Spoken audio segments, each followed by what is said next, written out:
Welcome to the Authority File. I'm Bill Mickey, your host and the editorial director at Choice. My guest for this series is Stephen Rosato. He's the general manager of OverDrive Professional, the academic and corporate services division of the ebook and distribution platform, which launched back in the spring of 2020. Given OverDrive Professional's perspective on the library market, we'll be discussing trends Stephen has noticed with academic libraries, especially in the last year during COVID.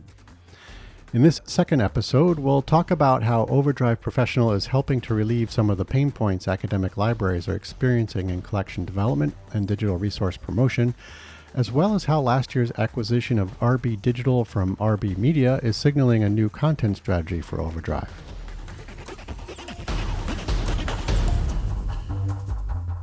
So libraries are doing more with less these days, obviously, and that trend will likely become even more acute as we start up again in the fall. What are some of the services OverDrive Professional can offer to help relieve some of the pain points in academic libraries, whether it's collection development or promotion, that kind of thing? Well, helping with collection development, we have a staff of roughly 40 or so in our collection development group, and they're all former or degreed librarians. It does make it easier.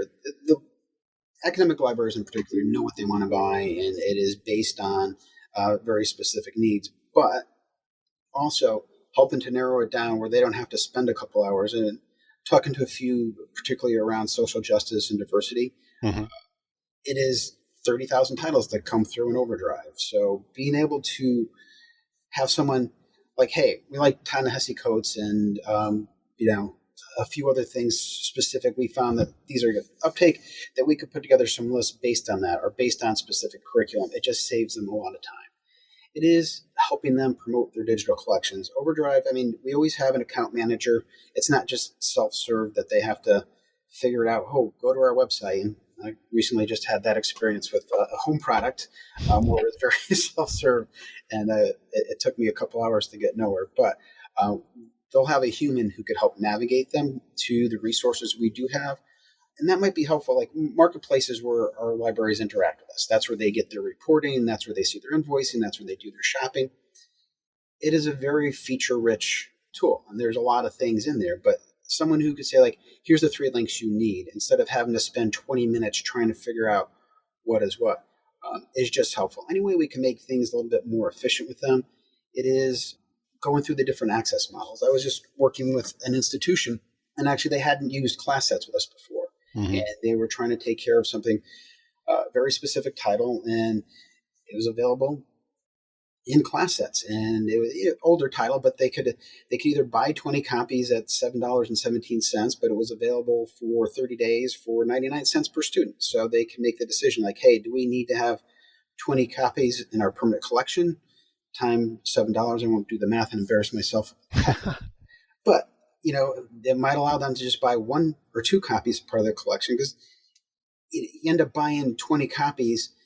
Unless it's a permanent part of the curriculum that is always going to be used, you're going to have probably 18 titles sitting on a shelf at, times $7, and that could have been used to buy something else. Mm-hmm. And if it's just like a one-off, to get it for, 99 cents for a student for 2 months solves a need, saves them money. So it is just looking at like what they're doing, taking a deeper dive. Our account managers have just been looking at what individual accounts have been circulating just to make them aware when we get new publishers in or new titles in. So they're aware of it, and it's like, oh, that's great. Mm-hmm. Any way we could save them time and provide them. And certainly talking to a number of our college accounts, they've lost staff in the pandemic. Right. So a little help goes a long way. Exactly. So OverDrive acquired RBdigital from RB Media last year. Can you talk about that deal and how it expands your content and services to libraries? Yeah, that has been very exciting, and it's sort of I've joked with people, it's sort of like the dog chasing the car that they caught it, they didn't know what to do. Well, we knew what to do. I shouldn't say it that way, but it was, adding probably 6,000 or so customers for OverDrive. Some of them were existing OverDrive customers, so that was a little bit more seamless, where we just had to make sure the content was imported over. But it opens up a lot of doors for us. We had a magazine product before that, that we were proud of and we were happy with it, but we were still chasing after a lot of different content. This allows us to have Zinio as our magazine supplier, and they have, I think it's 3,000 titles in their collection. They bring a ready-made comic collection, which a lot of universities are interested in. I think it's something like 1,600 titles available for simultaneous unlimited use. So it's really cost-effective, really efficient. And also, there's a ton of other new content that we've acquired with it. Indie flicks.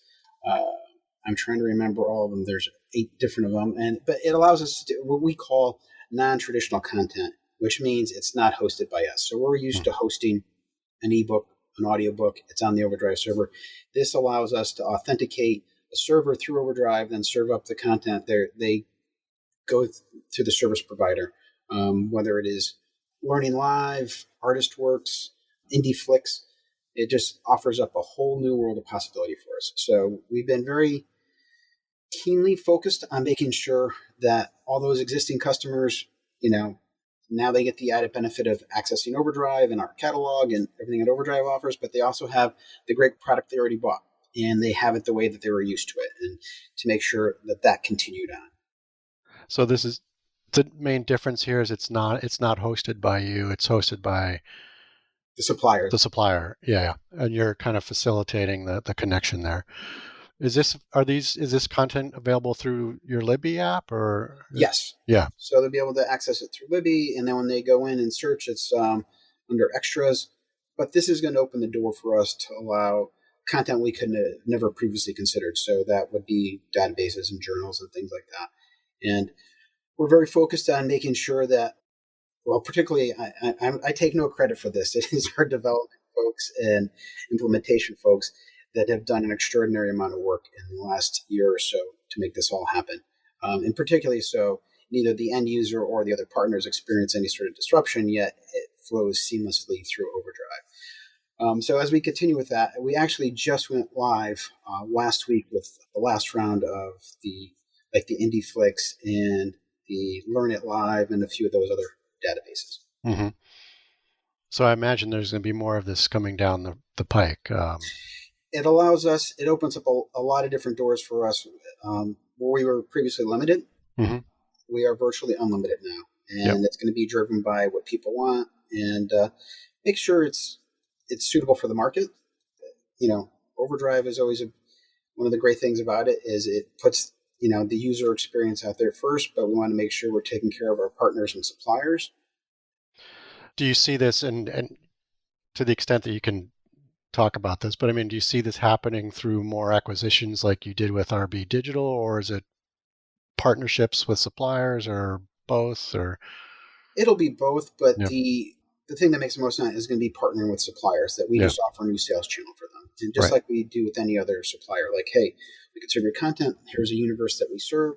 Global company, I mean, OverDrive itself serves something like 66,000 libraries around the world in over 100 countries. So one of the things that I will bring up that was highly beneficial is this brought a lot of customers for us, particularly in the UK and Australia and New Zealand. We'd already done really well on the public library and the academic libraries there, but this just gave us a much bigger footprint there. So it opens a door on new content partners in those regions as well. Okay, excellent.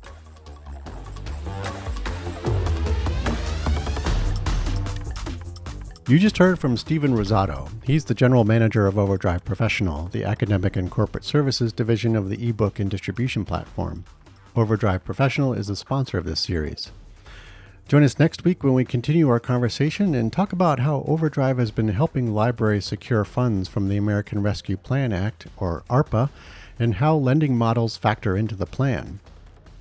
There is specific guidance on being able to apply for whether you are trying to recoup lost revenue, if you are going to be supplying technology for remote learning to enable distance learning. In particular, they want to sort of level that playing field. So if you're going to be adding a resource like OverDrive, for example, or just supplying professors with Zoom accounts and bandwidth and, as far as Wi-Fi and that sort of stuff, there is going to be recourse for a lot of universities. I'm assuming, and from the conversations I have had, each university typically has professional grant writers on staff that are probably navigating this. The shortest advice I could have is, like, if you are a library director, is just to make sure that your voice is being heard. If you like what you hear, rate us or give us a review on your podcast platform of choice. As always, sponsorship and advertising for the Authority File podcast are handled by Choice's advertising manager, Pam Marino, and all of our episodes are produced by Choice's senior digital media producer, Mark Dirks, and digital media assistant, Sabrina Kofer. That's all for this week. Thanks for joining us.